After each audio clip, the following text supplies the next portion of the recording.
Shalom, jemaat yang dikasihi Tuhan. Jumpa lagi dalam acara Gereja Kristus Menyapa.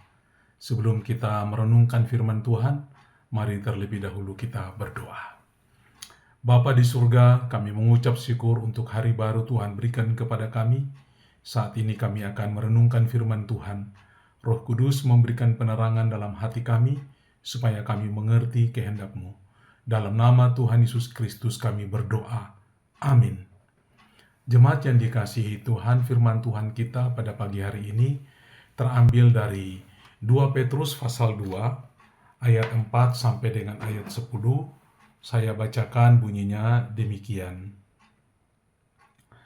Sebab jikalau Allah tidak menyayangkan malaikat-malaikat yang berbuat dosa, tetapi melemparkan mereka ke dalam neraka dan dengan demikian menyerahkannya ke dalam gua-gua yang gelap, untuk menyimpan mereka sampai hari penghakiman. Dan jikalau Allah tidak menyayangkan dunia purba, tetapi hanya menyelamatkan Nuh, pemberita kebenaran itu, dengan 7 orang lain, ketika ia mendatangkan air bah atas dunia orang-orang yang fasik. Dan jikalau Allah membinasakan kota Sodom dan Gomora dengan api, dan dengan demikian memusnahkannya, dan menjadikannya suatu peringatan untuk mereka yang hidup fasik di masa-masa kemudian. Tetapi ia menyelamatkan Lot, orang yang benar, yang terus-menerus menderita oleh cara hidup orang-orang yang tak mengenal hukum, dan yang hanya mengikuti hawa nafsu mereka saja. Sebab orang benar itu tinggal di tengah-tengah mereka, dan setiap hari melihat dan mendengar perbuatan-perbuatan mereka yang jahat itu, sehingga jiwanya yang benar itu tersiksa. Maka nyata bahwa Tuhan telah menyelamatkan orang-orang saleh dari pencobaan dan tahu menyimpan orang-orang jahat untuk disiksa pada hari penghakiman, terutama mereka yang menuruti hawa nafsunya karena ingin mencemarkan diri dan yang menghina pemerintahan Allah. Jemaat yang dikasihi Tuhan, tema renungan kita pada pagi hari ini adalah Allah tidak membiarkan kejahatan tanpa penghakiman. Allah tidak membiarkan kejahatan tanpa penghakiman. Jemaat yang dikasihi Tuhan, salah satu pergumulan manusia adalah ketika melihat kejahatan seolah-olah menang. Kejahatan seolah-olah menjadi benar untuk dilakukan. Dan orang benar seolah-olah menderita. Dan kadang kita bertanya, di manakah keadilan Allah? Jemaat yang dikasihi Tuhan, mengapa orang jahat tampaknya berhasil? Dan mengapa orang yang hidup benar justru mengalami kesulitan? Apakah Allah melihat semuanya itu bagi kita? Dalam surat 2 Petrus yang baru saja kita baca ini memberikan jawaban yang tegas, bahwa Allah melihat, Allah bertindak, dan Allah tidak pernah gagal menjalankan keadilannya. Bahkan dalam teks ini juga, kita semua diperingatkan bahwa ada guru-guru palsu yang masuk di tengah-tengah umat Tuhan dan membawa ajaran yang menyesatkan kehidupan yang kudus. Petrus kemudian memberikan contoh dari sejarah keselamatan yang menunjukkan bahwa penghakiman Allah terhadap orang-orang yang berbuat jahat adalah sesuatu yang nyata untuk diperhatikan. Jemaat yang dikasihi Tuhan, Allah tidak membiarkan kejahatan tanpa penghakiman. Di dalam pembacaan kita ayat 1, ayat 4 sampai dengan ayat 10 ini, Petrus memberikan ada 3 contoh yang perlu kita perhatikan, bahwa Allah tidak membiarkan kejahatan tanpa penghakiman. Contoh yang pertama, yaitu malaikat-malaikat yang berdosa. Mari kita membaca di dalam ayat yang keempat. Di dalam ayat yang keempat dikatakan demikian. Sebab jikalau Allah tidak menyayangkan malaikat-malaikat yang berbuat dosa, tetapi melemparkan mereka ke dalam neraka, dan dengan demikian menyerahkannya ke dalam gua-gua yang gelap untuk menyimpan mereka sampai hari penghakiman. Jemaat yang dikasihi Tuhan, sebab jikalau Allah tidak menyayangkan malaikat-malaikat yang berbuat dosa. Jemaat yang dikasihi Tuhan, Petrus memulai dengan makhluk yang memiliki kehidupan yang tinggi, makhluk yang selalu mengelilingi Allah dengan puji-pujian, yaitu para malaikat. Namun kedudukan yang tinggi, kedudukan yang mulia, yang terlihat dekat dengan Allah ini, tidak membuat mereka kebal terhadap penghakiman Allah. Ini mengajarkan kepada kita bahwa Allah tidak memandang status kita ketika kita ada dalam dosa. Maka semulia apapun kita, sedekat Allah, sedekat diri kita kepada Allah pun, jikalau kita berbuat dosa, maka Allah akan menghakimi kita. Manusia sering menilai berdasarkan jabatan.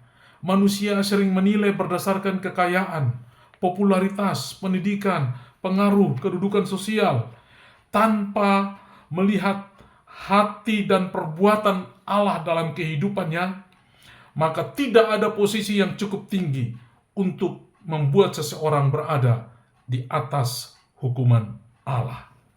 Allah pasti menghukum manusia yang berdosa, meskipun ia tampak mulia dan melayani Allah. Yang kedua, kita melihat ada kota Sodom dan Gomora. Mari kita melihat ayat yang ke-6. Dikatakan demikian, dan jikalau Allah membinasakan kota Sodom dan Gomora dengan api, dan dengan demikian memusnahkannya, dan menjadikannya suatu peringatan untuk mereka yang hidup fasik di masa-masa kemudian. Jemaat yang dikasihi Tuhan, Petrus juga mengingatkan kepada kita tentang Sodom dan Gomora yang dihukum karena kejahatan mereka. Apakah kejahatan Sodom dan Gomora?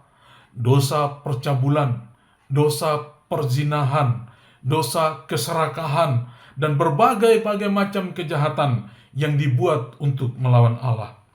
Kejahatan mungkin terlihat normal bagi manusia, tetapi tidak pernah menjadi normal di hadapan Allah. Ada dosa yang menjadi budaya untuk dilakukan. Ada dosa yang menjadi kebiasaan untuk dilakukan. Ada dosa yang bahkan dibenarkan oleh masyarakat untuk dilakukan. Tetapi semua dosa-dosa itu, ukurannya adalah kebenaran. Ukurannya adalah bagaimana kehendak Tuhan dijalankan. Apakah dosa-dosa itu yang dibenarkan oleh budaya? Apakah dosa-dosa yang dibenarkan oleh kebiasaan? Apakah dosa yang dibenarkan oleh masyarakat itu adalah satu perbuatan yang terbuka dengan jelas di mata Allah atau tidak? Saudara-saudara, semuanya terbuka dan jelas di mata Allah. Ukurannya adalah ukuran kebenaran Allah, bukan ukuran kebenaran budaya, bukan ukuran kebenaran kebiasaan, bukan ukuran kebenaran pribadi-pribadi. Ukurannya adalah kebenaran Allah. Sesuatu yang menyimpang dan tidak kena dengan kebenaran Allah adalah dosa. Apakah semua manusia melakukannya? Ya, semua manusia melakukannya. Bapak Ibu yang dikasihi Tuhan, pelajaran ini adalah menarik sekali. Jangan pernah menganggap bahwa karena penghukuman Allah belum datang, maka Allah tidak peduli terhadap dosa. Kesabaran Allah bukan berarti persetujuannya terhadap dosa. Allah pasti menghukum dosa. Jemaat yang dikasihi Tuhan, di sini kita melihat bahwa ada contoh yang ketiga. Contoh yang ketiga itu adalah di dalam ayat yang kelima. Mari kita melihat ayat yang kelima yang berbunyi demikian. Dan jikalau Allah tidak menyayangkan dunia purba, tetapi hanya menyelamatkan Nuh, pemberita kebenaran itu, dengan 7 orang lain ketika ia mendatangkan air bah atas dunia orang-orang fasik. Bapak, Ibu, dan saudara-saudara yang kekasih di dalam Tuhan, ada contoh yang ketiga, yaitu dunia pada zaman Nuh dalam ayat 5. Petrus mengingatkan tentang dunia pada zaman Nuh. Allah tidak membiarkan dunia yang penuh dengan kejahatan berjalan tanpa akhir. Penghakiman datang melalui air bah. Penghakiman datang melalui air bah. Dan lebih daripada itu, Allah juga datang dan menghukum orang-orang ini dengan kekuatan kuasanya. Namun ada sesuatu yang sangat meyakinkan di sini, bahwa di tengah-tengah dunia yang dihukum oleh Allah pada zaman Nuh itu, Allah menyelamatkan Nuh. Nuh disebut di situ sebagai pemberita kebenaran. Artinya di tengah-tengah generasi yang rusak itu, Nuh tetap berdiri dalam kebenaran. Ini menjadi panggilan bagi kita masa kini, bahwa kita juga hidup di tengah-tengah dunia yang memiliki banyak tekanan moral, banyak tekanan spiritual, tetapi kita harus tetap dipanggil untuk tidak mengikuti arus zaman yang berdosa ini. Kita harus menyuarakan kebenaran. Bapak Ibu yang dikasihi oleh Tuhan, dengan demikian kita belajar untuk bagaimana mengerti kehendak Tuhan dalam kehidupan kita. Allah mengetahui akan kehidupan kita. Allah menyelamatkan kita. Allah menyelamatkan Lot. Allah menyelamatkan Nuh dari dunia yang berdosa. Tapi Allah juga menghukum dunia yang berdosa. Tidak ada kejahatan yang lepas dari penghukuman Allah. Allah pasti menghukum manusia dari dosa-dosanya. Tiga pelajaran yang indah ini, mari kita merenungkan dalam kehidupan kita, bahwa Allah mengasihi kita, tetapi Allah juga menghukum dosa-dosa. Oleh karena itu, serahkanlah hidup kepada Tuhan, maka Tuhan akan mengampuni kita.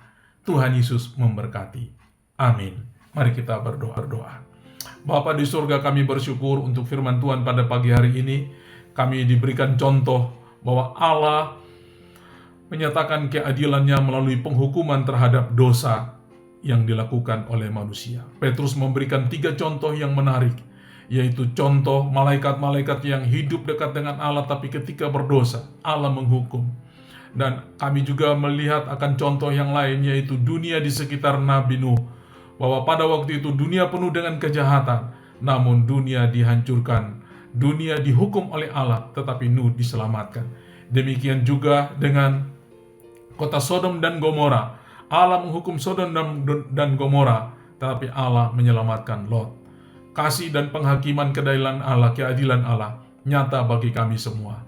Biarlah 3 contoh ini menolong kami untuk kami berlaku setia, berlaku jujur, berlaku benar di hadapan Allah. Terima kasih Tuhan, dalam nama Yesus kami berdoa. Amin. Shalom.